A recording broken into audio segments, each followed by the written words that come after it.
Въпросът е, ако на 3 февруари МВР в София са знаели за местоположението на кемпера, защо го откриват на 8?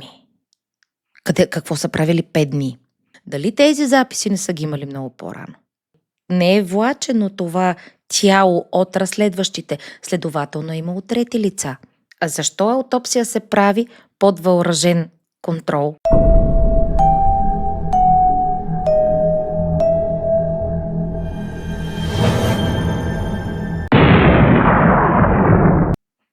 Здравейте! Аз съм Ивета Шуманска, а вие сте с код 187, българският краймкаст. Днес ще продължим мистерията Петрохан Околчица, тъй като се запознах с някои факти, които не съм представяла досега в моя канал и смятам, че са доста любопитни.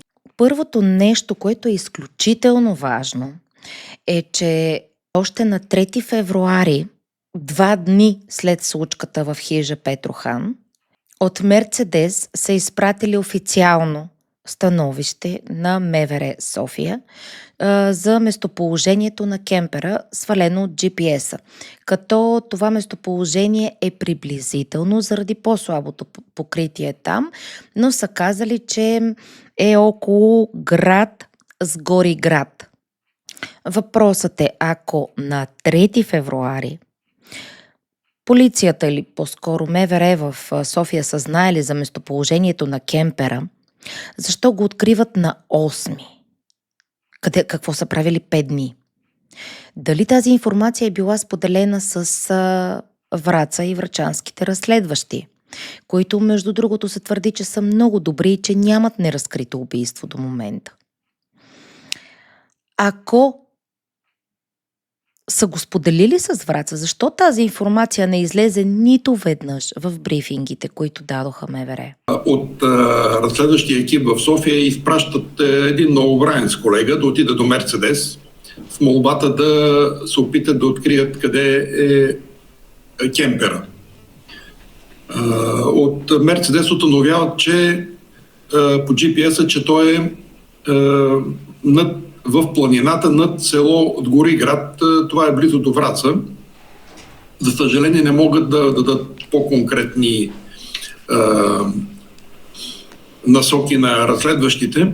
Не ми остана време да проверя, но тук ще очаквам в коментари вие да ми разкажете малко повече.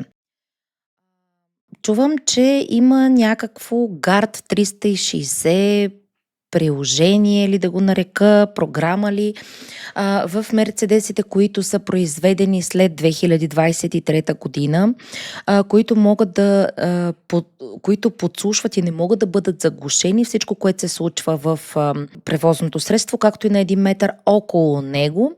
И тази програма май е създадена именно за подобни такива ситуации. Нямаме никаква информация официална по тази тема. Не знаем дали... Аз лично не знам и коя година е кемпер, дали е преди 23-та или след. Мисля, че е след 23-та година, но може да кажете и да споделите малко повече дали това е вярно, дали всички мерцедеси след 23-та имат вградена такава програма, защото ако това е така, е много сериозен въпрос, който възниква защо нямаме информация за тези записи от кемпера. Те биха могли да изяснят абсолютно всичко, което се е случвало там през съответните дни от 1 до 8. Че и след това също е любопитно. Интересно е, че кемпера го откриват на 8 и на 9 февруари вече знаят по часове кое, кога, къде се е случил, кога, през кое селце е минало, с каква скорост и така нататък. Вече имат всички записи и са били анализирани и могат да излязат с официална информация за това. Изключително бърза работа. А преди това 5 дни не могат да намерят никаква информация. Дали тези записи не са ги имали много по-рано? Не знаем. След 2023 година всички автомобили Мерцедес, може би някои хора не го знаят, има инсталирани 2 програми. Едната програма може да се включи неусетно и да се установи какво се говори в превозното средство Мерцедес, без да може да бъде заглушена. Втората програма, мисля, че се казва Гард 360, да ме поправят феновете на Мерцедес, тъй като аз съм фен на BMW, не съм запознат, но тази програма записва GARD 360, записва всичко, което се случва в микробуса и на 1 метър около возилото и на 1 метър около самото возило. Интересни са и резултатите от аутопсиите. За съжаление, тази документация не е разпространена публично, но е изпратена, в случая аутопсията на Николай Златков е изпратена до неговата майка Ралица Асенова и доколкото знаем, там има интересни неща и това е факт, не само, че го казва собственикът на Bull News, но и майката на Николай Златков лично го съобщава, че той е имал сериозни охлузвания на подбедриците и отделно от това е имало и някакво обгорено петно. И тези рани се твърди, че са постмортални. В същото време няма описани щети по телата, нанесени от разследващите, т.е. не са влачени. Не е влачено това тяло от разследващите, следователно е имало трети лица. Друго обяснение няма. Не са дошли извънземни да го местят, нали? Или той умрял да е тръгнал да се влачи.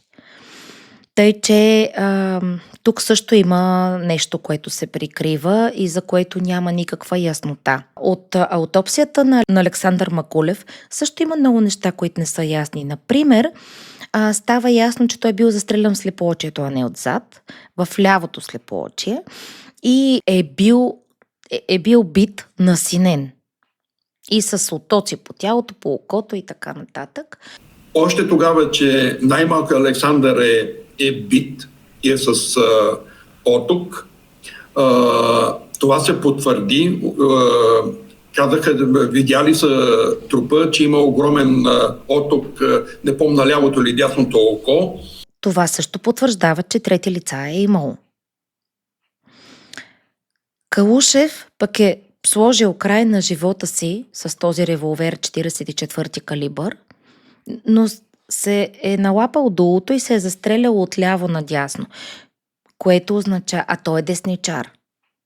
Дали е логично? Нещо друго, също много важно. Аз в предишното видео споделих, че аутопсиите са направени само от един единствен човек и много се чудя дали неговия живот не е в опасност, дали няма без да иска да направи катастрофа и нещо да се случи. Но другото интересно е, че са направили под въоръжен контрол. И това е описано в документите.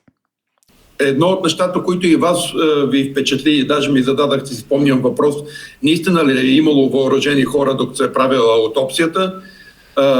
В документите, които бяха предоставени на майката на Николай, да. Асенова, не си спомням първото име, съжалявам, в документите е посочено, че е имало такива хора.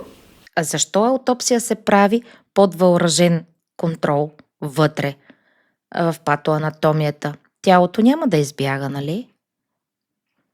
Значи патоанатомът е бил под контрол.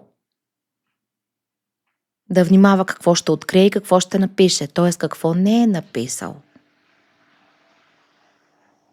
И в кои случаи това се налага? Знаете ли за други случаи, при които е имало въоръжена охрана на патоанатомията? Това бяха новите неща, които излизат покрай случая Петро Хано Колчеса, които са изключително интересни. Много ще се радвам да ги обсъдим заедно в коментарите, за да може да си изясним нещата, които на мен не са ми ясни, а пък аз да допълня нещата, които вие имате нужда да знаете. Аз съм Ивета Шуманска и за мен беше удоволствие, че сме заедно. Абонирайте се и дайте няколко хайпа за видеото. Така ми помагате видеото да достигне до повече хора и аз да имам възможността да развивам този канал и да продължавам да ви радвам. Благодаря ви и успешен ден!